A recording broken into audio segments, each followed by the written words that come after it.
All right, the Sort of Sports Podcast, episode 71. Happy Thanksgiving, everybody. I know it's a Tuesday. You're like, Ryan, we always upload on Thursday. And by we, you mean me, and you listen to it. Yeah, that's very true. I do always record Thursday mornings, but being as this Thursday's Thanksgiving, I thought, I'm going to wake up, and my Thanksgiving, I always wake up, watch the parade. Then my family shows up for a lunch, and I watch the Lions and eat my Thanksgiving lunch. Then we hang out till like 4 o'clock. Then we go to my other family's Thanksgiving because I do like my mom's side in the evening and my dad's side's in the morning. So I have a big Thanksgiving day. And me personally, I would not be listening to the Sort of Sports Podcast if I was a listener on Thanksgiving. So if you're somebody that was really looking forward to Thanksgiving morning, waking up and listening to me, you are the best fan I have out there. I have to admit it. I think you are the top fan. But I did not expect that from most people. So I thought, I'm going to upload the episode Tuesday and give people more opportunity to listen to it before Saturday, which is when a lot of things we're going to talk about happen Saturday and Thursday, honestly. There wouldn't be a lot of time for my primetime picks to settle in when we're doing a Thanksgiving pick extravaganza today. It's not just primetime picks. It's the Thanksgiving pick extravaganza. So we got a lot of big stuff to cover today. Very excited. And let's start off with college football like always. As always, I don't have a ton to say, but I do want to talk about Malik Nabers. Nabers, I think? Either way, he's the best wide receiver at LSU. And everybody's talking about Marvin Harrison Jr. because he's uber talented and he's the best receiver. I get that. But on paper, I have to admit I haven't watched an LSU football game since a little bit. I watched a little bit their first week. And I think that was when they lost. I can't remember the end of that game.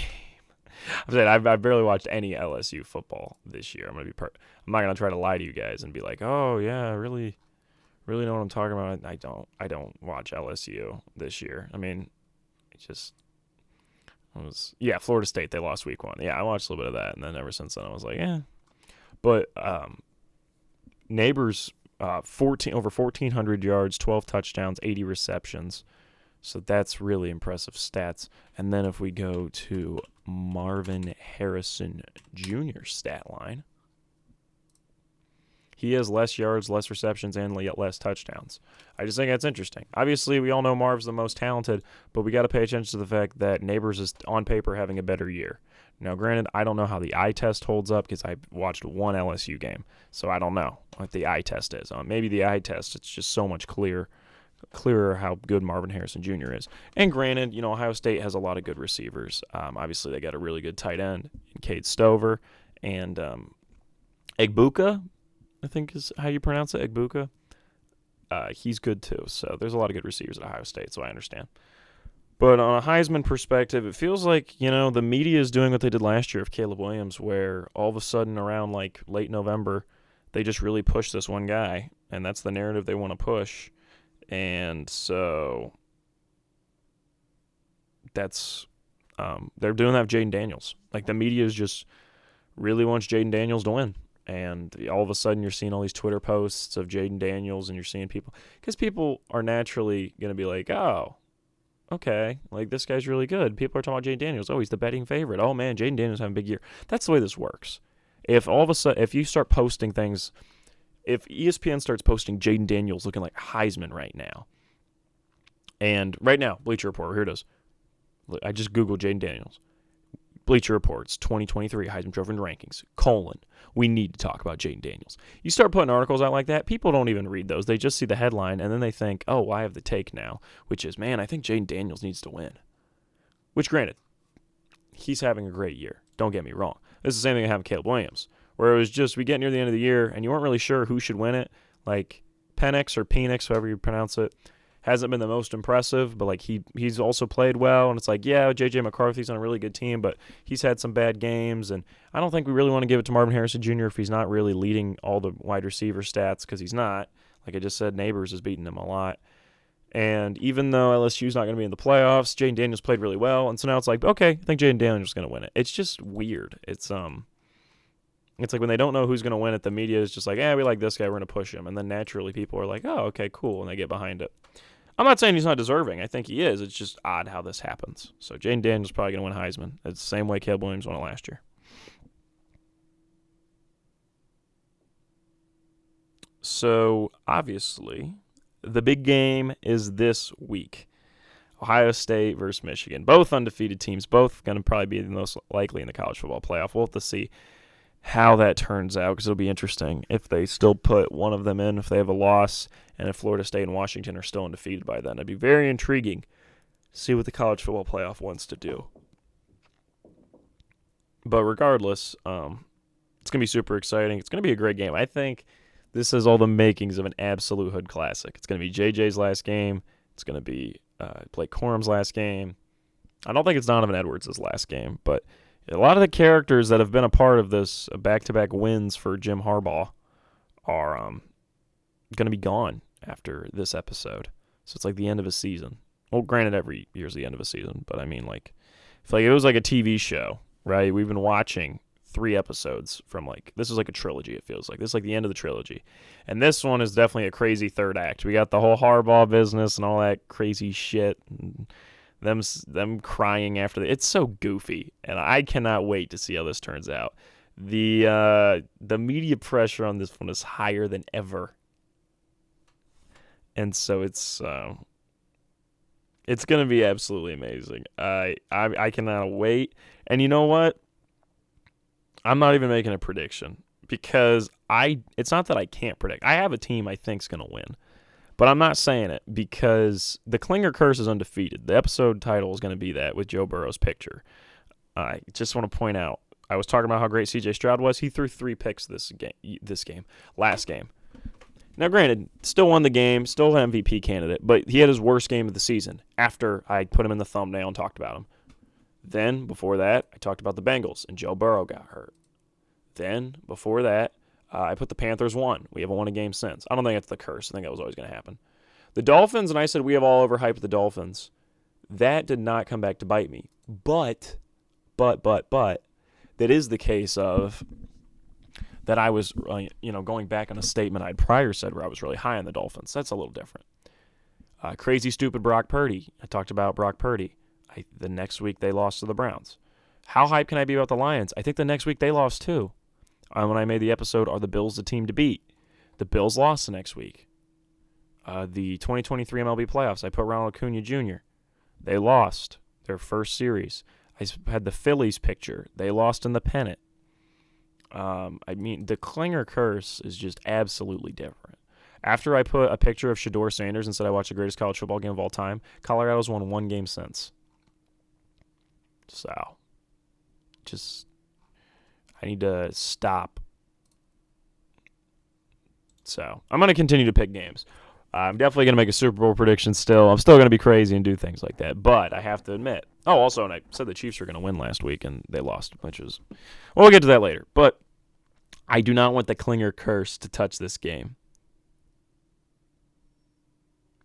So, I'm not going to predict anything. I'm going to watch it and just enjoy it, and I can't wait, and it's going to be hilarious, and I'm excited. So that's all I got to say about OSU Michigan. I can't wait to talk about it next week.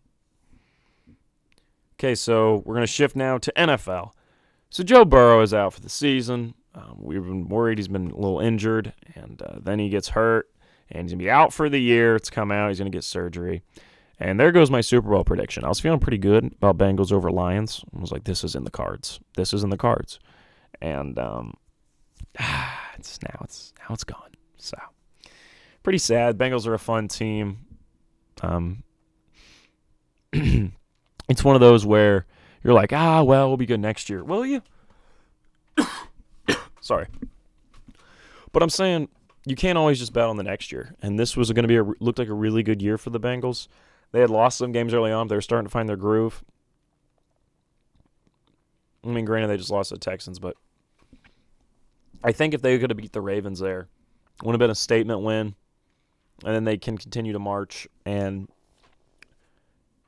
March is not like the month, like March as in like move forward, and then potentially be in a playoff spot and make a playoff run.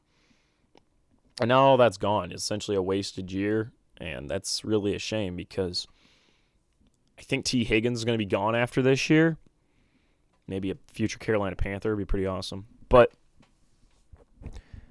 you're going to miss some pieces. I don't think this team's going to be better next year. I think they'll probably most likely be worse, which is a shame. So I want to see the Bengals get a Super Bowl win with Joe Burrow, but it might be happening more middle to late career than early career. So, yeah, it's kind of a shame. But I'm not saying it's like over. I'm not saying like next year it's not possible they win the Super Bowl. They can win the Super Bowl next year. Who knows? But I'm just looking at the team. They're going to be missing some guys, and I don't know if they're going to be as good next year as they are this year. Just reality. I just hope they didn't miss their window of opportunity. I think we need to talk about the Broncos. Broncos beat Minnesota on Monday Night Football, and the Broncos aren't that bad. They're not going to win the Super Bowl or anything crazy, but they are currently second in the AFC West, and they've beaten some pretty good teams. I mean, they beat the Bills, they beat the Vikings, they beat the Chiefs in the last 3 weeks. They're starting to get their groove. They play the Browns this week. It's not going to be a slouch game. It's really not. I don't think if any Browns fans go into that game thinking they've got it on lock, they should not be feeling that way because this could be a game. Broncos are 5-5. Obviously not the strongest record, but they're in the running to make the playoffs, and I'm very intrigued to see what goes on here with the Broncos. So I just want to toss out there that the Broncos are going to be interesting to move forward. I don't really have anything else to say past that. I just want everybody needs to keep an eye on what's going on there. I do want to say, though, for the Super Bowl, I think we're in store for either a repeat Chiefs-Eagles, which obviously happened on Monday Night Football last night, and it was great. They did not do the Swift cast, though. I was pretty disappointed.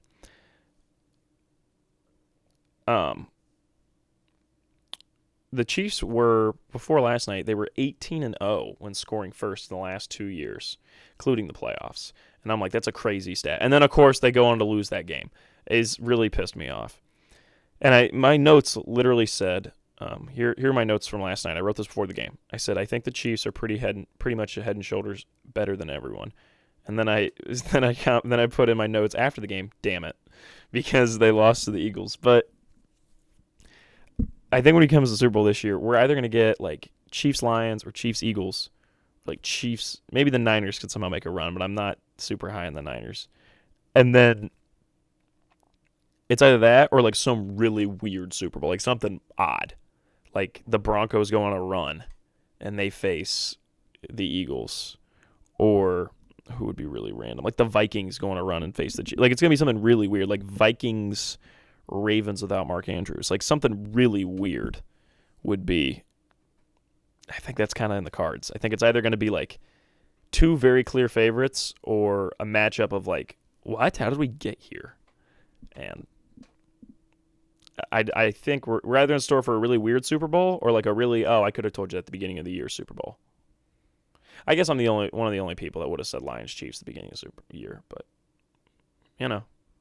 that would be my current Super Bowl prediction at the moment is Chiefs over Lions if I had to pick. I do think the Lions are still very good, even though they were in a close game against the Bears last week. It was weird, but they marched down the field and get it. Lions are a legit Super Bowl team. If you don't think that, you clearly haven't watched them. It's a great offense. Defense improves every week, and I wouldn't say every week. They didn't play the best last week, but the defense is improving, and the Lions are a really good team. I like it. The Bills win handedly. They dominated the Jets. They did run somewhat more, but not as much as I think Braden would have liked. But the Bills are looking better, so that's interesting. And they did beat the Jets handedly, which was exactly what Braden wanted. I do think Mark Andrews going down for the Ravens is very, very bad because he's their best player, like receiver-wise.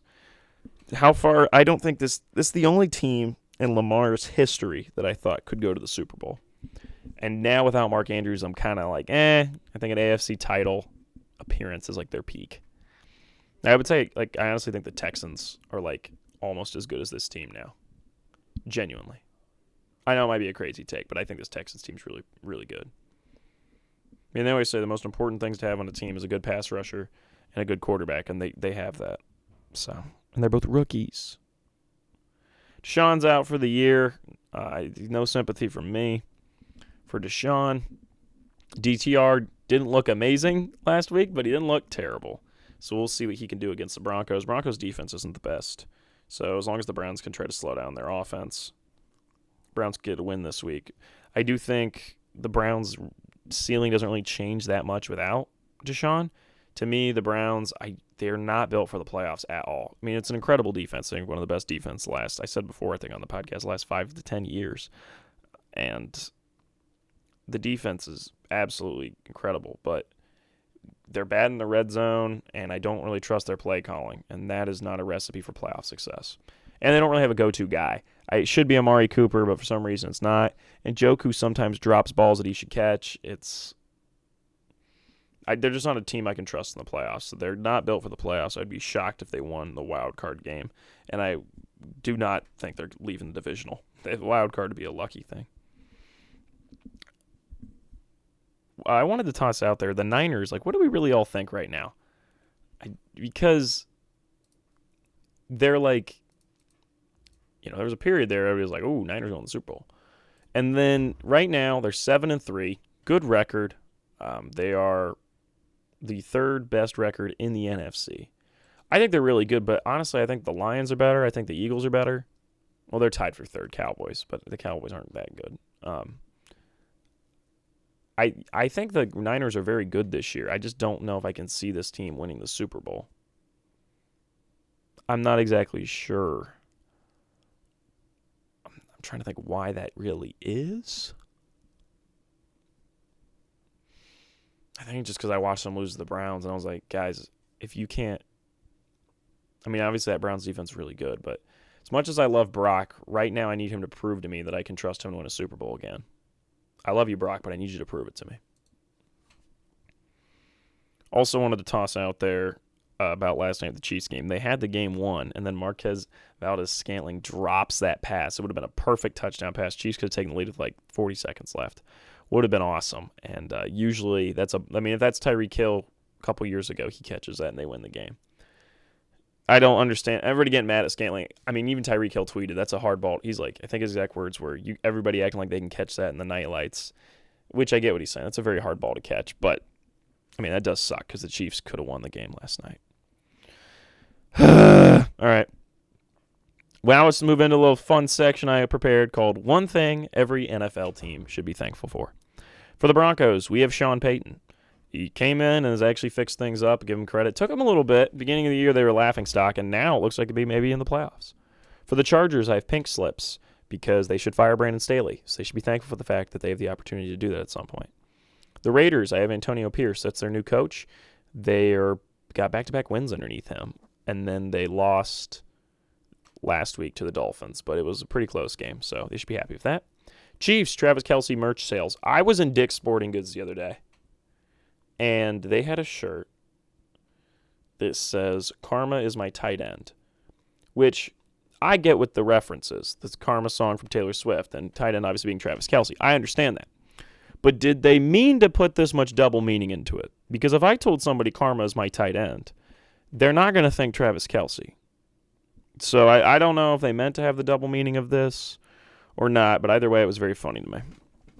Also, they sell Travis Kelce shirts everywhere. It's like MJ merch. It's just in every store now. It's just crazy. I've never really seen an NFL player. Like, when Brady was big, like, they didn't sell Brady stuff in every state because a lot of people hated Brady. I mean, I guess comparing Kelce to Brady doesn't make sense. It's not like Brady dated, like, who would be a big pop star from, like, the mid-2010s. I mean, it's still Taylor Swift, but I'm trying to think of, like, somebody else. Okay, this isn't an exact comparison. It would be really funny, so I'm going to say it anyway. I think it's not like Tom Brady dated, like, Nicki Minaj. That's not even, like, an accurate... I mean, Nicki Minaj is not nowhere near as big as Taylor Swift, but it's funny because it's just funny to me.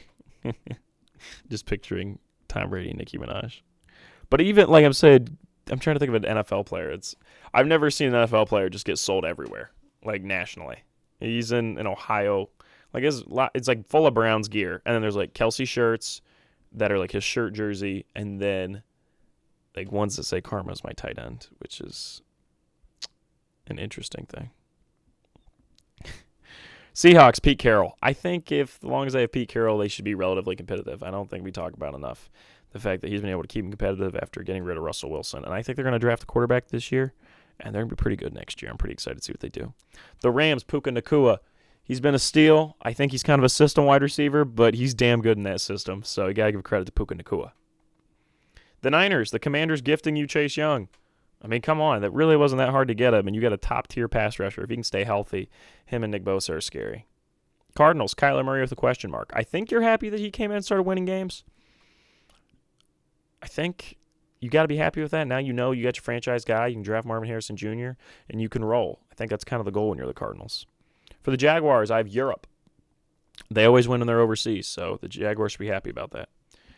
For the Titans, I have the 2024 NFL Draft because that's where they're going to probably get a good player. For the Texans, I have the 2023 NFL Draft because they absolutely killed it in that draft. That draft is like legendary. They're going to have like documentaries about the Texans 2023 draft. I mean, they absolutely killed it. I remember thinking it was dumb that they traded their pick for next year to get Will Anderson Jr. I'm like, what are they doing? And they killed it. They absolutely killed it. I got to give them credit. They took C.J. Stroud. They got Will Anderson Jr. They got Tank Dell in the 3rd round. I mean, come on. Those 3 guys alone, I'm just like, wow. I don't know if Juice Scruggs is starting for them. They drafted him 2nd round, the center from Penn State. Are they starting Juice Scruggs? Because that would mean they have like 4 quality guys. And that's, let me look up Texans starting center. I'd assume he's starting. No, it's not him right now.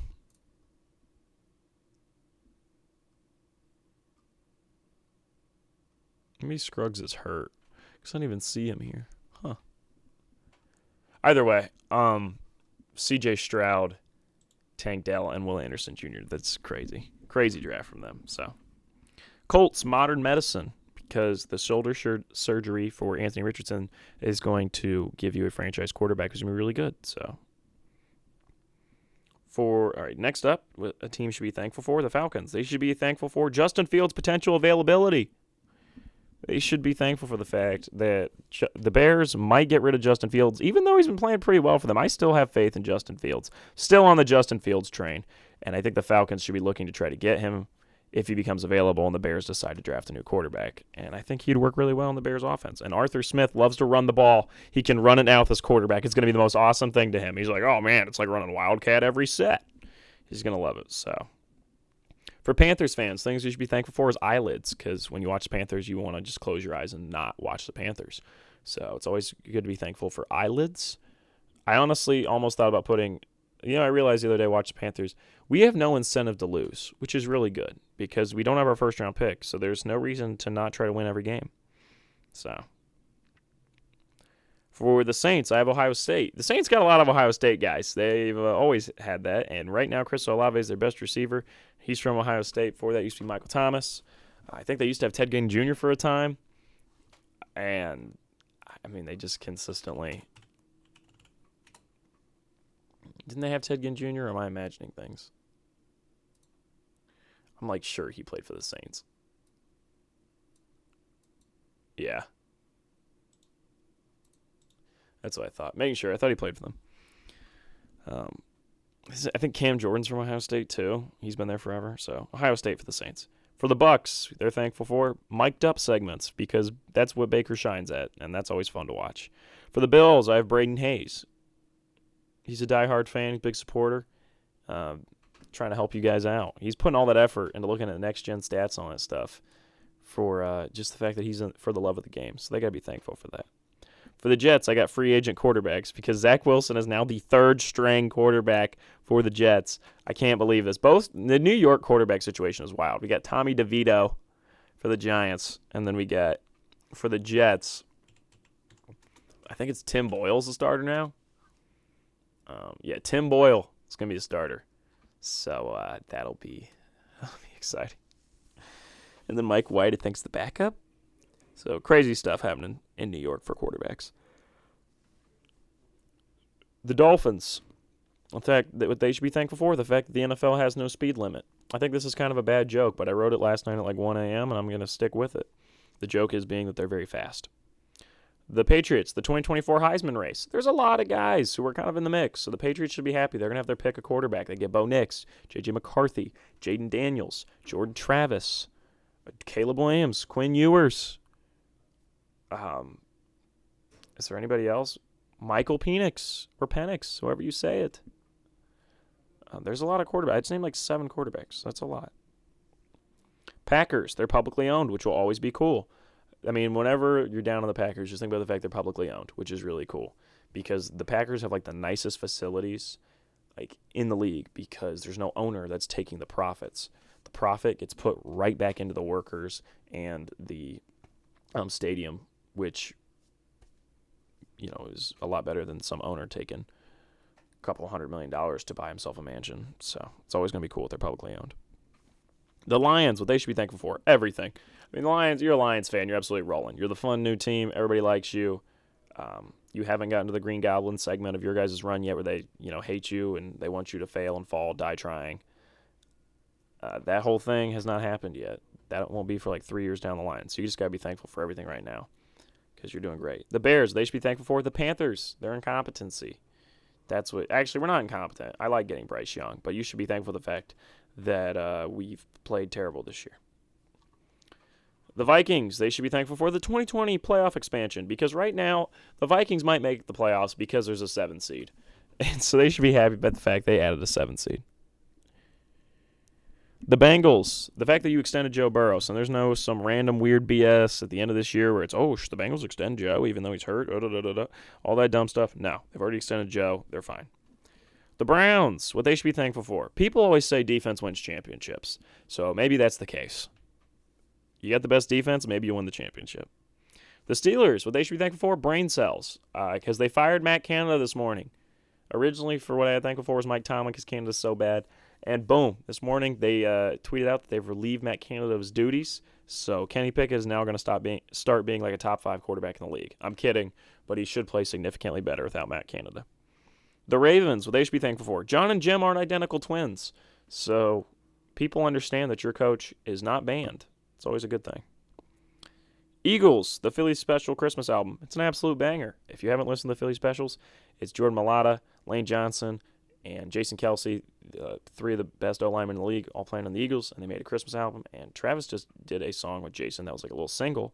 And the Philly Special Christmas songs are absolute bangers. I especially enjoy their White Christmas with Jordan Mailata doing the big solo, and he kills it. And that Jason Kelsey does a great job with doing his low, gravelly, Nickelback-ish voice.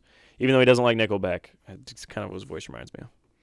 Cowboys, they should be thankful for delusions of grandeur because that is what you got to do when you're a Cowboys fan.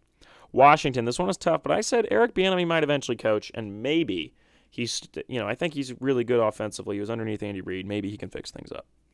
Giants, what they should be thankful for, the fact that Italian stuff is really cool. Tommy DeVito, having him as your quarterback, even if you're losing, it's still fun because Italian, the Soprano, they got all the fun stuff happening right there. So that's what every team should be thankful for. Happy Thanksgiving to everybody. Marquee matchups. 1 p.m., we got Jaguars versus Texans. This is the battle for the AFC South. Let's go Texans. Everybody's rooting for the Texans. This will be a fun game, and I'm excited for this one. I only did one marquee matchup for 1 o'clock this week because there weren't a lot of good games at 1 o'clock. There's only 5 being played because they have 3 games on Thanksgiving and the Black Friday game. So there was significantly less games at 1 p.m., and I'm not going to lie to you and tell you that, Titans, Panthers, what is it? Let me look. Let me look at the 1 o'clock games because I was like, I can't lie to the people out here. Not going to tell you Saints, Falcons. Yeah, Titans, Panthers. I'm like, Titans, Panthers. Steelers, Bengals would have been if Joe wasn't out. Bucks, Colts. I can't lie to you guys. It's not that interesting. Patriots, Giants is definitely not a marquee. Saints, Falcons, definitely not marquee. So there was I couldn't lie to anybody. So the 4 p.m. marquee matchup, Bills-Eagles. Maybe we see the Bills. This would be a big statement win for the Bills. They can beat the Eagles. And the Eagles only have 1 loss in the year. It could be huge. So we'll have to see. Who did the Eagles lose to? Was it the Niners? Who? That's an interesting point. I've never thought about this. Who did they lose to?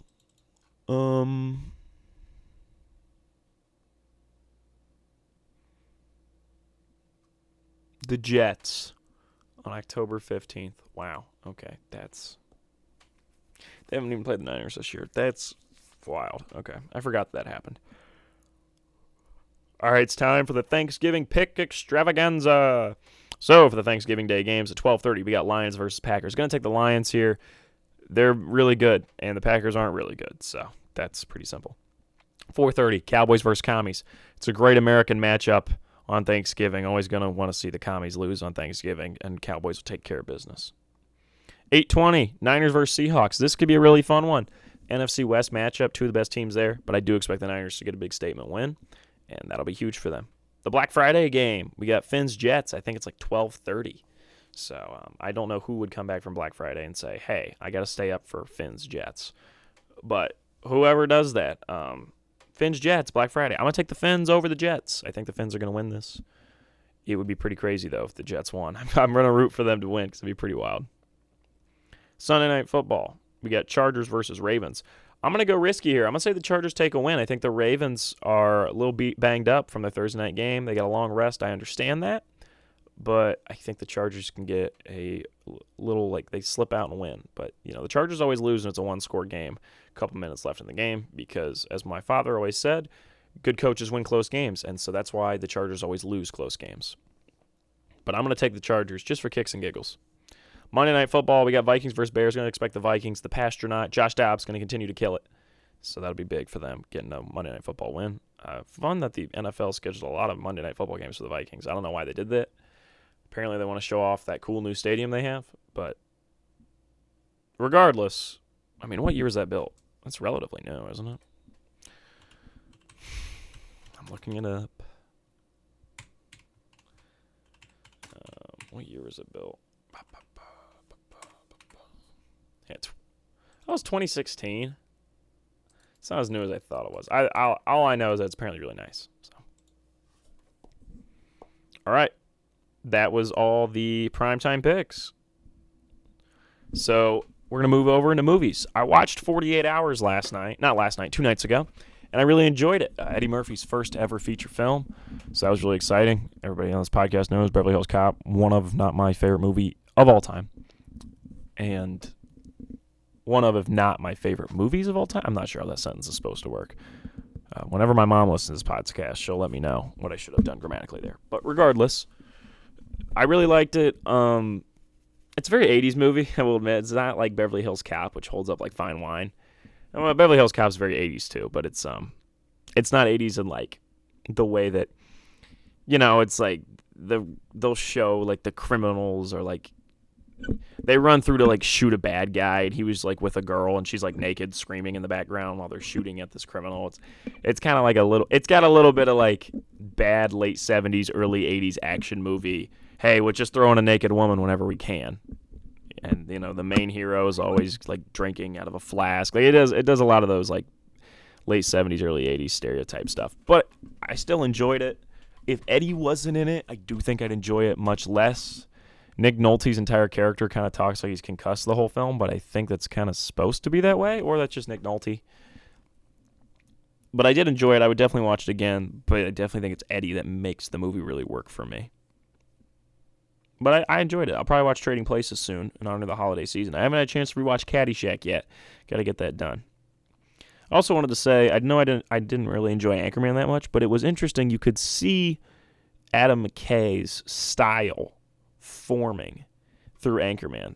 And by that I mean things that he would use in Don't Look Up and Vice and The Big Short, where he likes to do like a fake broadcast that feels real, and like the way he likes to move through using archive footage and real footage and film footage, like the way he likes to kind of play with not just doing a standard film format.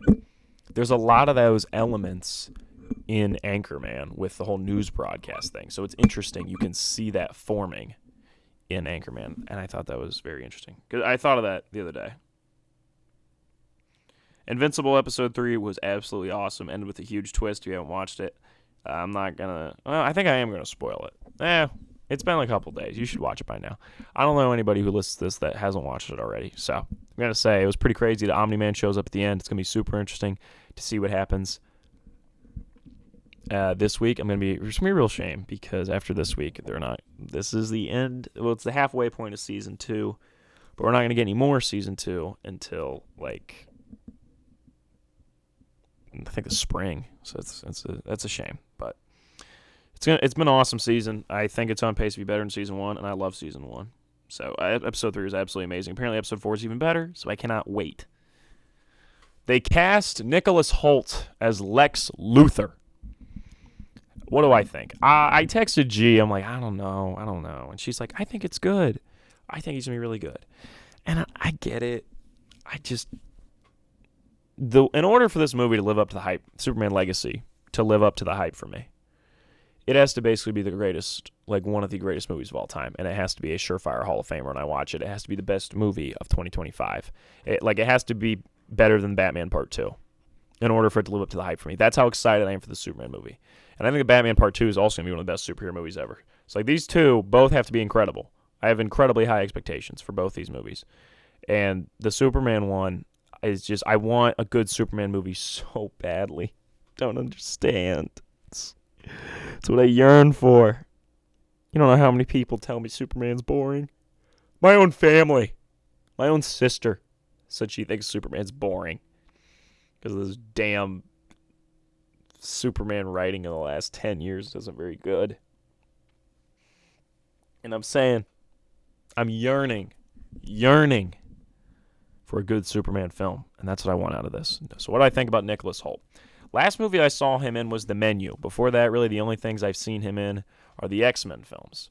I do think there are elements of Lex Luthor that were in The Menu, I gotta admit. His character always trying to impress. He wasn't as smug as Lex was. He was a little nervous. He was trying way too hard to be accepted. That's kind of his whole character. But I think there's some elements of that he can pull into Lex. I know he's played like a king or some sort of royalty in something. I haven't seen it. I don't even know what it is. But I haven't seen him bald. I think he's going to look really weird bald. But we will see. Lex is most likely not the main villain of the first movie. I'm willing to bet not.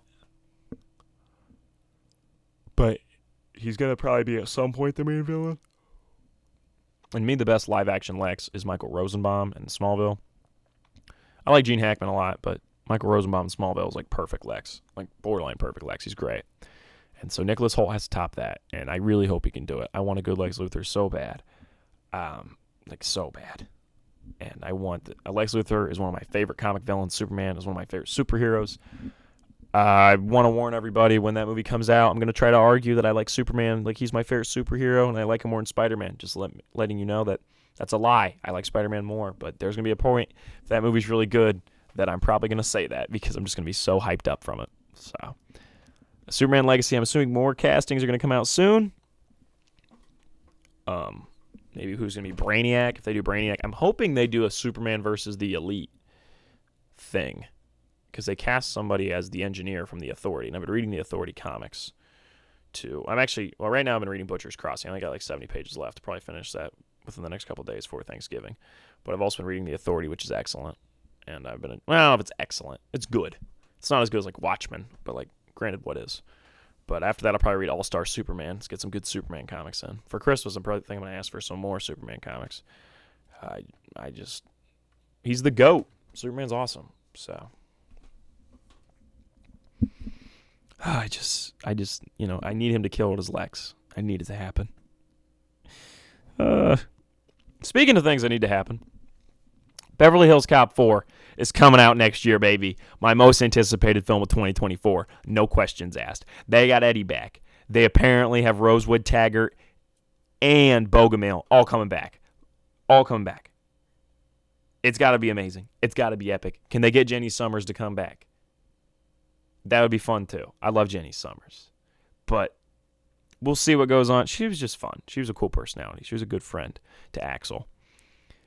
It's apparently not going to be like one of those where it's going to be like Eddie Murphy and some young comedian and he's going to like pass the torch to like the next Beverly. It's apparently not like that. It's apparently like very Beverly Hills Cop 4. Here's my thing. Usually I would be very concerned it's going to be bad. But Top Gun Maverick is incredible. And it was a sequel to a classic 80s film. And it did a great job kind of like rethinking how to like They did a really good Legacy sequel. My hope is Beverly Hills Cop 4 is going to be like Top Gun Maverick for Beverly Hills Cop. That is what I want. That is what I need. This is like my favorite. This would be the greatest thing of all time. I would lose my shit if it's amazing. And I'm really hoping it is. It's apparently going to be on Netflix. It's a little disappointing because it means it's not going to come out in theaters. So maybe they'll do a limited release. It'd be pretty cool. But if they don't, I will be tuning in the day it comes out. Cannot wait. I just really hope it's good. Please be good. Do they have the director listed? Let's look this up. Beverly Hills Cop 4.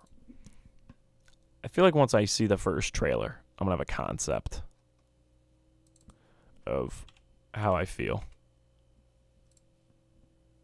Mark Molloy? What's this guy done?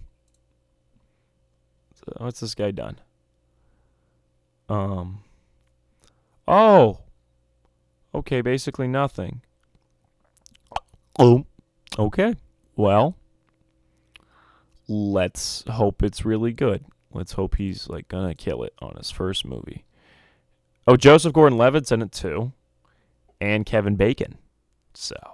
Oh, and they got Paul Reiser back as Jeffrey, his buddy. This is Not My Locker. Classic. Oh my gosh. Is Lieutenant... Oh no. Is the Detroit chief of police dead?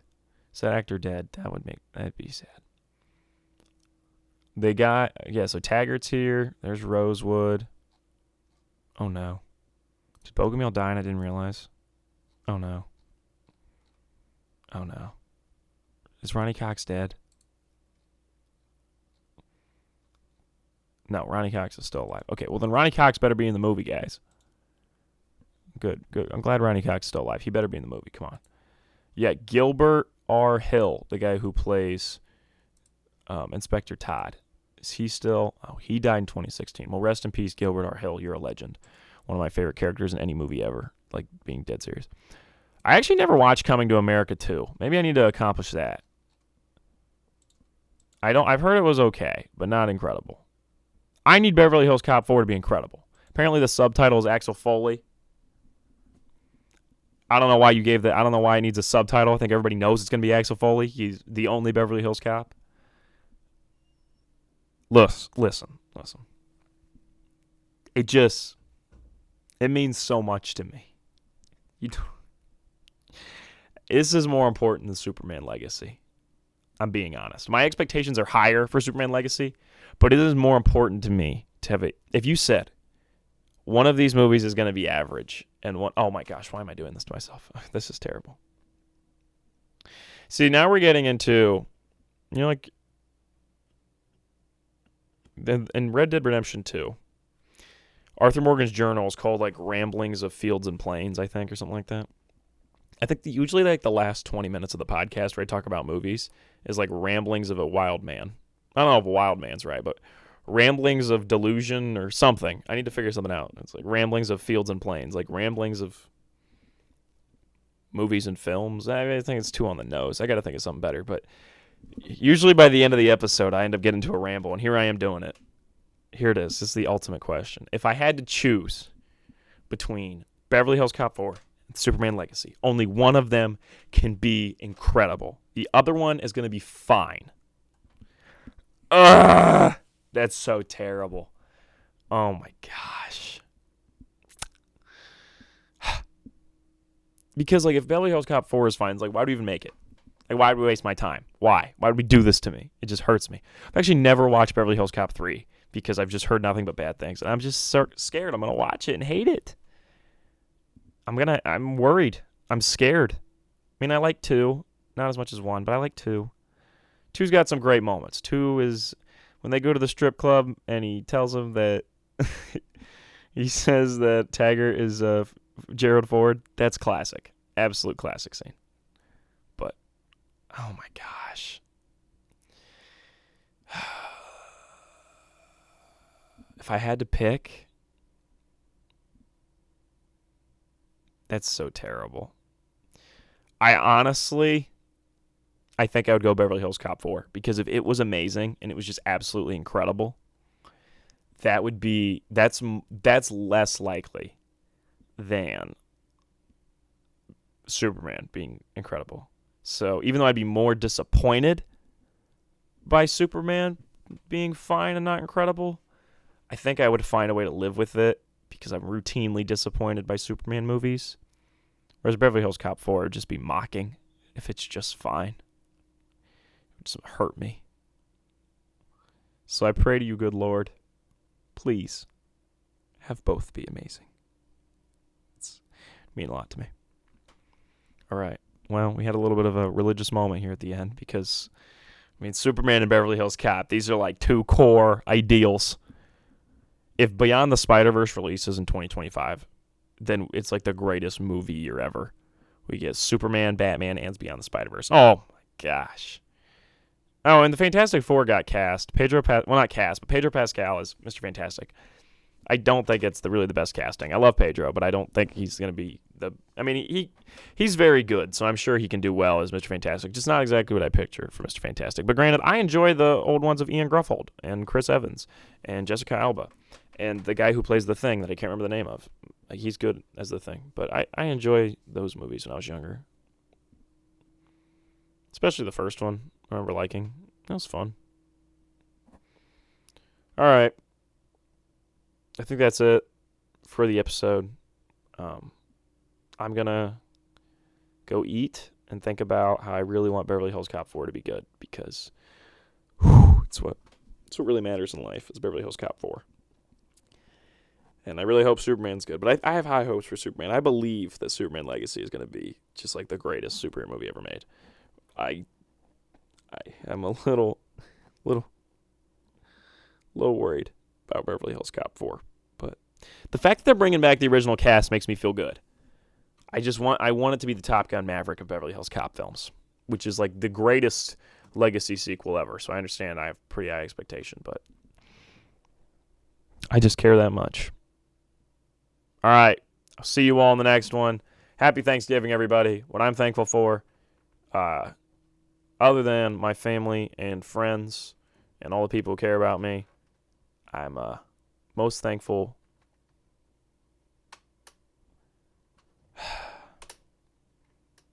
I'm going to be most thankful for if Superman Legacy and Beverly Hills Cop 4 live up to the hype. That's honestly, when my family goes around the table this year, I'm going to be like, they'll be, Ryan, what you thankful for? And I'm like, the fact that I have faith that Superman Legacy will be very good. And everybody's going to laugh at me and mock me. But me, I'll know that I was in the right for saying that. That was actually not one of my strongest jokes. I'm going to be honest. That was, I could have thought of something more creative. But I'm going to be honest, I really got like emotionally distraught talking about Beverly Hills Cop 4 not being amazing and Superman not being amazing. This would like actually tear me down. It'd be bad for my mental health. I'm a very mentally healthy guy, but that would be terrible on me. That would wreck me. So, oh, by the way, that Looney Tunes Coyote vs. Acme movie might be coming out now, which is pretty cool. The one with John Cena that I was excited about at the beginning of the year and then just like never came out. They apparently like shelved it so they could write off as like a bankruptcy thing or tax write-off, not bankruptcy, like a tax write-off. And then so many people said they wanted to see it that now might come out. So that's pretty cool. That's what I'm thankful for. A new Looney Tunes movie. There we go. Yes, sir, baby. That's what I'm thankful for. New Looney Tunes movie. Hell yeah. I love Looney Tunes movies. Looney Tunes are banging. Looney Tunes show on Max is excellent. Love Looney Tunes stuff.